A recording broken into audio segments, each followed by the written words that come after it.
अवधूत चिंतन श्री गुरुदेव दत्त श्री स्वामी समर्थ महाराज की जय. अलख निरंजन आदेश. शाळेत आलेला दत्तगुरूंचा अनुभव आज मी तुम्हाला माझ्या शब्दात सांगत आहे. माझं नाव अनिकेत. मी साताऱ्यातल्या एका छोट्याशा गावात जिल्हा परिषद शाळेत शिकत आहे. पेशा हे माझं केवळ काम नव्हतं तर एक सेवाच होती. मी लहानपणापासूनच अध्यात्म आणि विशेषतः श्री दत्तगुरू यांच्याविषयी आकर्षित होतो. घरी आईने लावलेली भक्तीची बीज आणि वडिलांचं साधंसुधं पण प्रामाणिकपणे जीवन जगणं यामुळे माझ्या मनात कर्म, भक्ती आणि श्रद्धा या 3 गोष्टी घट्ट रुजल्या होत्या. ही गोष्ट आहे त्या वर्षीची, जेव्हा शाळेतील 5वीच्या वर्गाला मी वर्गशिक्षक म्हणून नियुक्त झालो. विद्यार्थ्यांमध्ये बहुतेक जण गरीब घरातून आलेले. कुणाचे वडील शेतकरी, कुणाची आई मजूर. त्यामुळे त्यांच्यासाठी शाळा म्हणजे शिक्षणाबरोबरचं एक आशेचं किरण होतं. एक दिवशी शाळा सुरू होऊन अर्धा तास झाला असेल. मी वर्गात होतो. अचानक एक मुलगा अर्जुन खूप घाबरलेला आणि रडत रडत वर्गात आला. त्याला विचारल्यावर तो फक्त एकच वाक्य म्हणाला, "सर, देव आला आहे." सुरुवातीला मला वाटलं कदाचित काही स्वप्न पाहिलं असेल किंवा कोणीतरी घाबरवलं असेल. पण त्याच्या डोळ्यातली भीती आणि हातापायांचा कंप मला काहीतरी वेगळंच सांगत होता. मी त्याला पाणी दिलं, थोडा वेळ शांत बसवलं आणि मग विचारलं, "कुठे आला देव?" तो म्हणाला, "तळमजल्यावर जी जुनी कोठी आहे ना, तिथे मी चेंडू शोधायला गेलो होतो. तिथे एक वृद्ध बाबा ध्यानस्थ बसले होते. डोक्यावर जटा, कपाळावर भस्म, गळ्यात माळा. त्यांनी फक्त डोळे उघडले आणि माझ्या अंगाला दरदरून घाम आला. त्यांचं तेज इतकं प्रखर होतं की मी तिथून धावतच आलो."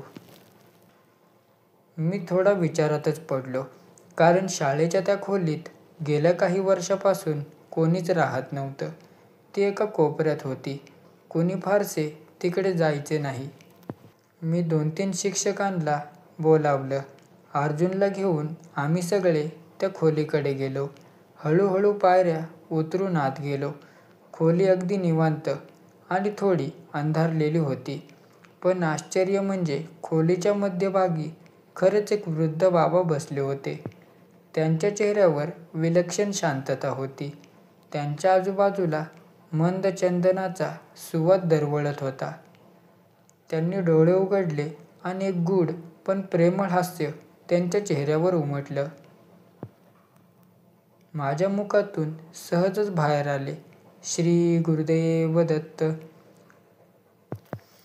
बाबांनी केवळ डोळ्यांनीच आमचं स्वागत केलं. शब्दाशिवाय संवाद सुरू झाला. त्यांचं अस्तित्व इतकं पवित्र होतं की आमच्या मनात कुठलाही प्रश्न उरलाच नाही. त्या दिवशीपासून आमच्या शाळेत अनेक विलक्षण गोष्टी घडू लागल्या. ज्या मुलांना अभ्यासात रस नव्हता ते अचानक खूप चांगले गुण मिळवू लागले.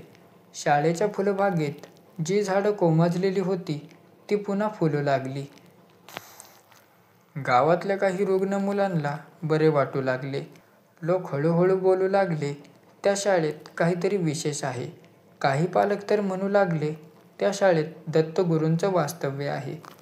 आम्ही शिक्षकही हे सर्व बघत होतो आणि मनात एक गोष्ट ठाम झाली, हे केवळ योगायोग नव्हे, ही त्या बाबांची कृपा होती. एक दिवस मी एकटाच त्या खोलीत गेलो. बाहेर पाऊस कोसळत होता. मी बाबांना नमस्कार केला. त्यांचं दर्शन घेतल्यावर त्यांनी हळूच हात उचलला आणि माझ्या डोक्यावर ठेवला. त्या क्षणी माझ्या शरीरातून एक दिव्य ऊर्जा वाहू लागली.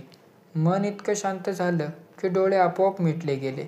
मला असं जाणवलं की मी कुठेतरी अगदी वेगळ्याच अवस्थेत पोहोचलोय, जणू ब्रह्मांडाशी एकरूप झालोय. शब्दापलीकडचा तो अनुभव होता. त्यांनी केवळ एवढंच म्हटलं, "शिकवण हे फक्त शब्दांनी नव्हे तर प्रेमाने आणि आत्म्याच्या संपर्काने असावं. हे ऐकून माझ्या डोळ्यातून पाणी आलं.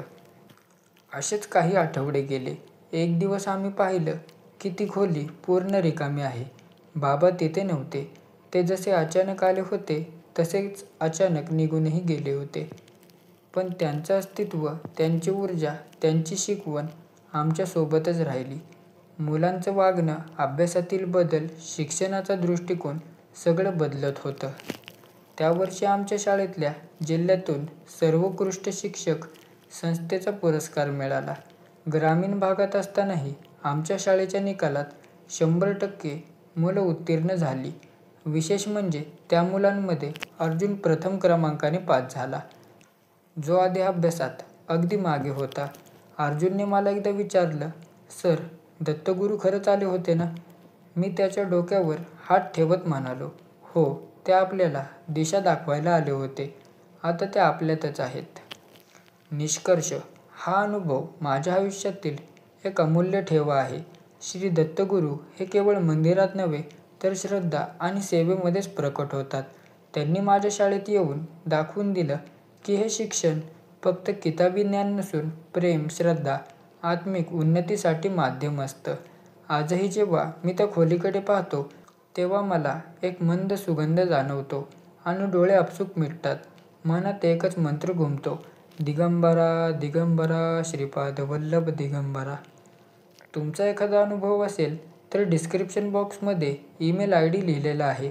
तुमचा अनुभव आम्हाला नक्की शेअर करा.